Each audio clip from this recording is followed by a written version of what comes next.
Now, in a clinical perspective, demonic possession is associated with a dissociative trans disorder, otherwise known as DTD. Now, people with DTD experience an alternation in identity where some of them lost consciousness, memories, feelings, motor function, even their whole identity. Now, to elaborate more about KESURUPAN, quote unquote, or Dissociative Trans Disorder, or DTD, today we're connected with Dr. Andri, the Chief of Psikosomatik Clinic at the EMC Hospital, Alam Sutera. Good morning, Dr. Andri. Thank you so much for being here with us.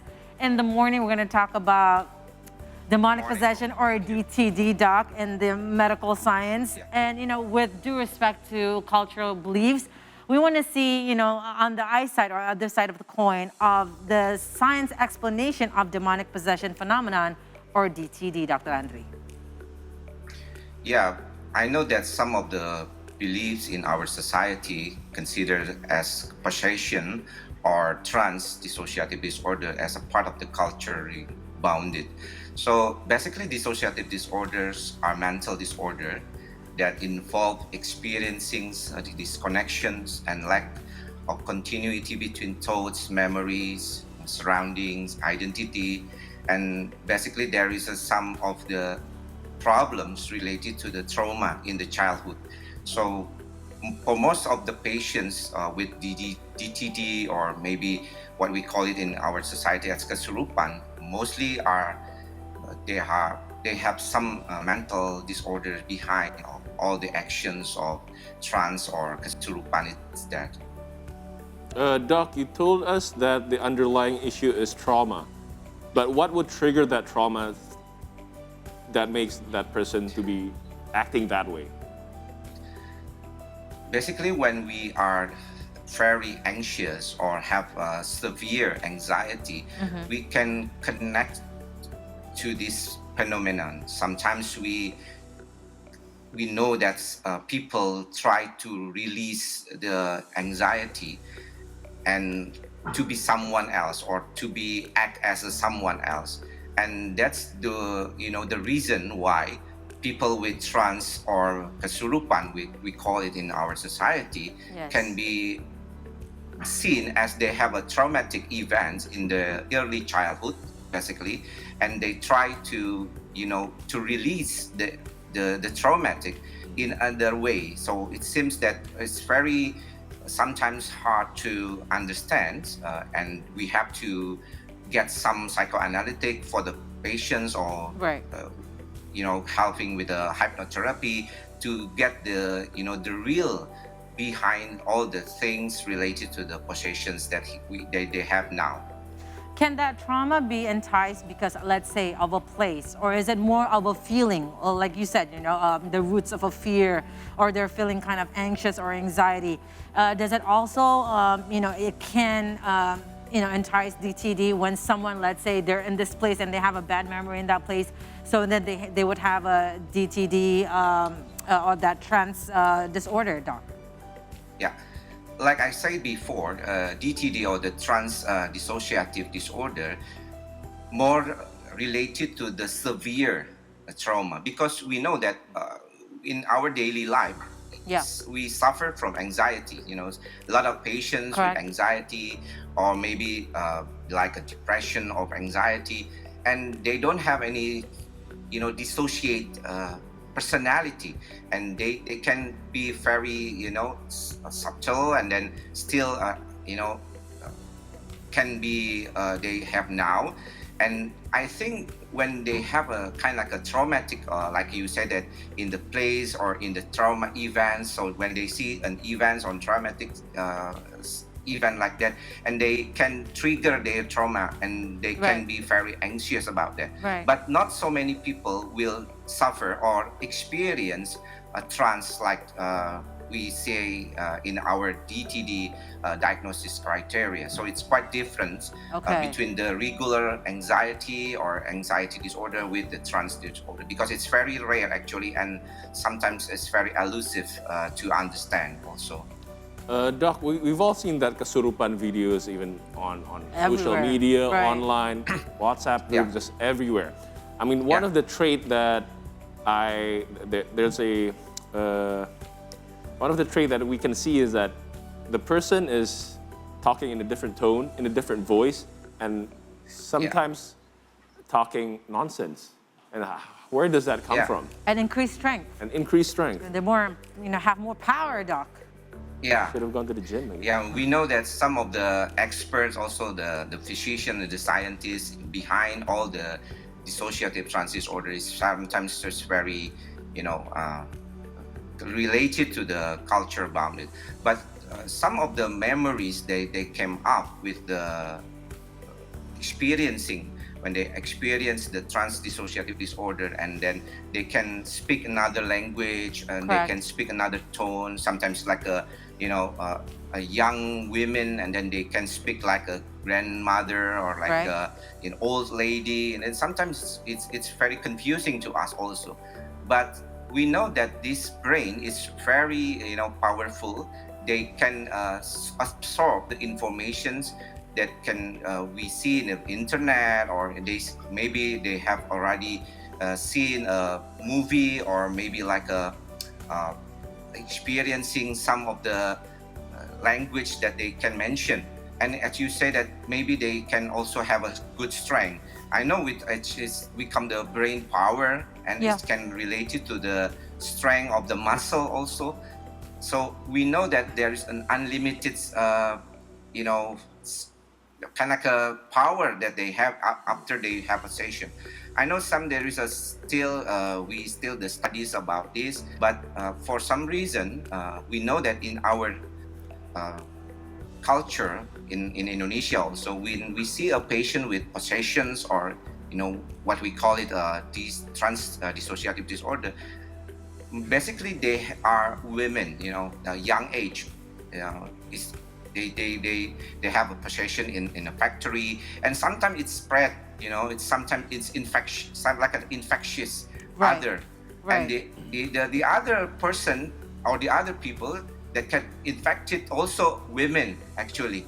So women young age, and they have some background, they have maybe emotional fatigue, and that's all the background of the possessions we see in our society nowadays. So it seems like you just said, doctor, it's very infectious, because a couple of years ago we saw this in one of the religious school where one it seems that she is possessed, and then a couple of other girls were also possessed almost entirely simultaneously at the same time. So then that's why people said that possessions, it seems like it's very infectious. So is there any medical scientific explanatory behind this, doc? Because they're seeing one, then the other would follow or mimic. Could it just be peer pressure?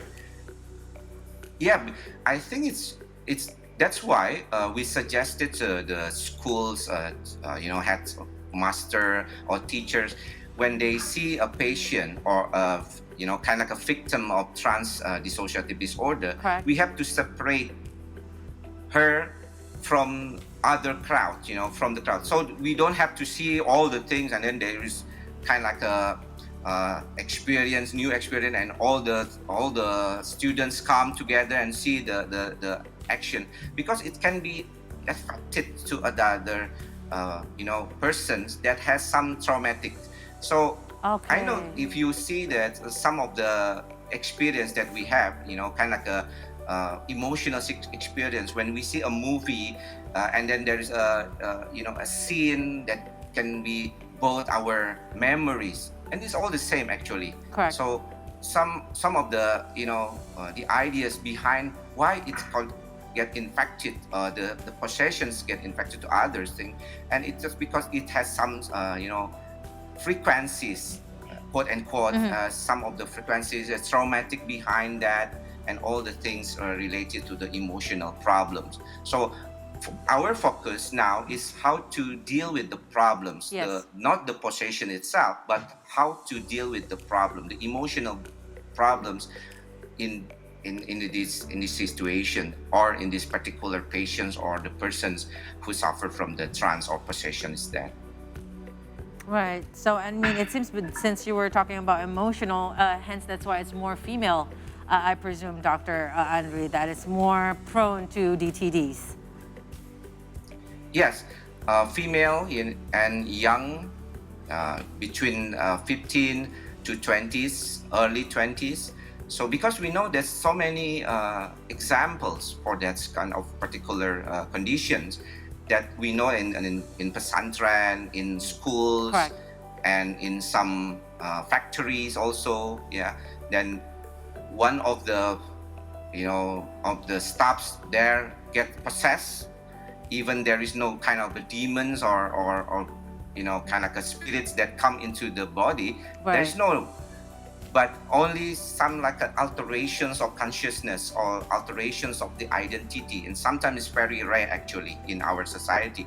But I know that it is a cultural background that support that, and sometimes it's for the patient is to release the emotional, because if there is some of the emotional problem and they cannot release the emotional problem within themselves, and then they try to be someone else, and then they can act freely or more independently from the, because when the others say that how about your experience, I know that you are now possessed with this, yes, I can see that. So you have to be very careful. Also, there's some of the people that get benefits also from the the emotional attention, benefit from the possession. So I think it's a very wise to say that you have to see a psychiatrist or you see psychologist. If you see a patient or a person experience more than 2 times of trans or in their lifetime possessions, like. Right. Doc, if that's the case, so then are male and female wired differently, or is it because of the hormones? Why are female more susceptible to this condition? There is no subtle evidence for that particular reason, but I know that there's some of studies say that maybe from the emotional background of the childhood traumatic, the female more prone kind to, of like prone to the traumatic event. So it's been because of the society on those of the family. So there is no subtle kind of like evidence for that reason why it's different from male and to female. It's from past experiences and not from physical attributes or even biological makeup. No, not really actually, because there is no evidence that say that DTT patients or have some physical problems. Even sometimes we have to be very careful that some of the medications or actually drugs, narcotic drugs or maybe like street drugs that can trigger, just like marijuana or hashish. Sometimes it can trigger also the experience of possession. So I think you have to be careful, youngsters, to try this, kind of like narcotics, drugs, or medical substance like that. And so it's very not. I think it's prohibited for that. That's why the medical science believes it's like male and female, but on the young adult age range, because those are the times where our emotional are very, it swings, our mood swings and whatnot. Fragile still. Exactly. We're not, we have not placed our foot yet on the ground. Now, Doc, just following up, is DTD or dissociative trans disorder is the same as DID, dissociative identity disorder? Yeah. Basically, in our clinical term, in DSM-5, there is only dissociative identity disorder, dissociative amnesia, and dissociative fugu. So the dissociative trans disorder, like we said before, is more culture-bound. So seems that the identity that has very different with the society, sometimes they have kind of like a more reluctant to the traumatic event, and some of the patients with the identity, what we call it the multiple personality disorder, it's a very rare, and I've never seen it in my life as a practitioner in psychiatry after more than 13 years of practicing. Never seen a patient with multiple personality problems or multiple like we said, the identity disorder, trans dissociative disorder like that. So it's very rare and quite different, but the identity sometimes it's more like they try. Some of the studies said they maintain the identity to get some benefits from them, or maybe to get some releasing the traumatic, because they don't Right. want to be their true self. So Right. they change themselves to another identity. So there is, a lot of somewhat platforms and benchmark if we want to say someone is in, identity disorder Yeah. or even trans disorder itself.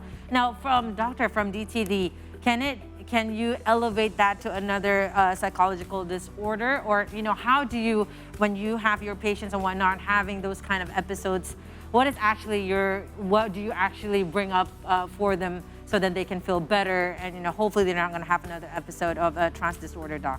What do you usually do in your clinic? Yes, as a physician, first we have to confirm the diagnosis. So it's very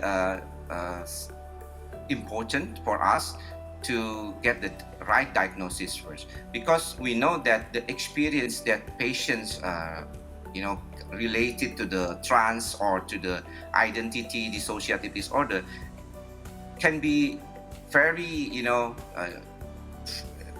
very hard to understand for the lay people. They can see that it is a schizophrenic patient, Yeah. or psychotic patients, or this is an identity personality disorder patients, or bipolar with the emotional swing. They said that this is quite the same with the identity. So it seems that they have multiple personality, but they are not. Actually, they have emotional problems, depressive or mood symptoms related to the bipolar disorder. So we have to confirm the diagnosis first, and we have to seek a treatment. Yeah. There is a psychopharmacology treatment and psychotherapy treatment for these persons.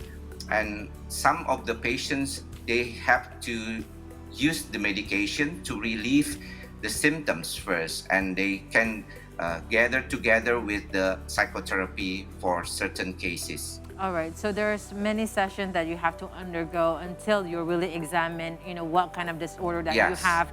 And of course, hopefully that you Yeah. will feel better and you live your life a little bit better too.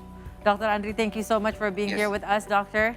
Hopefully we'll Thank see you. you again soon Thank you in so much. another discussion. It's a very enlightening one. And hopefully you have a great day Thank today. you very Thank much. you, Dr. Thank you, Andri. We'll see you soon. You too. Thank you. Have a great day. Thank you. So there's how we know that